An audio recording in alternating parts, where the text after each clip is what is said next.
Nous avons aussi à passer à l'autre activité, quatrième ou cinquième activité qui concerne à la résilience. Nos activités doivent être résilientes contre, résilients face au changement climatique, face à la déforestation, face à la destruction du sol.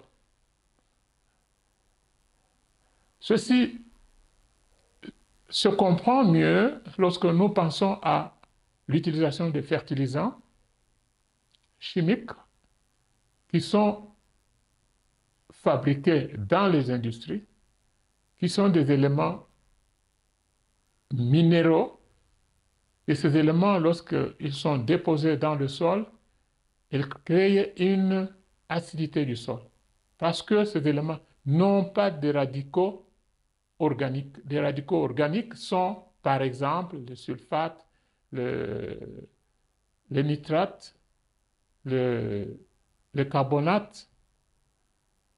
Donc, ce sont des radicaux qui ont dans leur composition des éléments tels que le carbone, l'oxygène, l'hydrogène et l'azote. Et ces éléments ont généralement un pH environnant 7, c'est-à-dire qu'un pH neutre.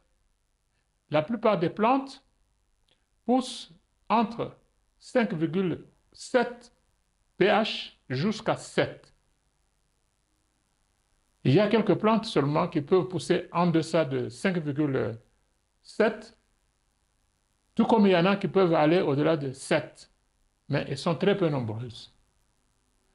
Alors, pour résoudre ce problème, nous devons appliquer dans le sol des fertilisants naturels, organiques, préparés à partir des débris des plantes, des déchets euh, de cuisine et la graisse qui est coupée. Donc, ça forme ce qu'on appelle le fumier. Et nous pouvons aussi utiliser les fumiers, les matières fécales des animaux qui sont mélangées aux débris des plantes. Tout ça, ça fait ce qu'on appelle un fertilisant naturel. Donc, nous devons avoir cette pratique-là. Nous devons la comprendre. Le financement est une autre activité. Nous devons nous organiser pour le financement de nos activités agricoles, bien sûr. Comment on va s'organiser? C'est dans la façon euh, d'encourager les jeunes gens d'embrasser l'agriculture. Mais d'une manière générale, nous avons déjà répondu à cette question, c'est par la formation des coopératives. La formation des coopératives doit se commencer le plus vite que possible. Et le dernier point, parmi ces activités, c'est les marchés. Nous devons construire des marchés qui vont aider à l'écoulement des produits.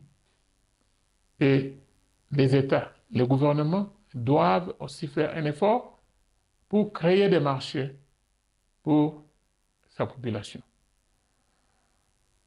Voilà ce que j'ai préparé concernant les activités qui peuvent promouvoir la révolution agricole.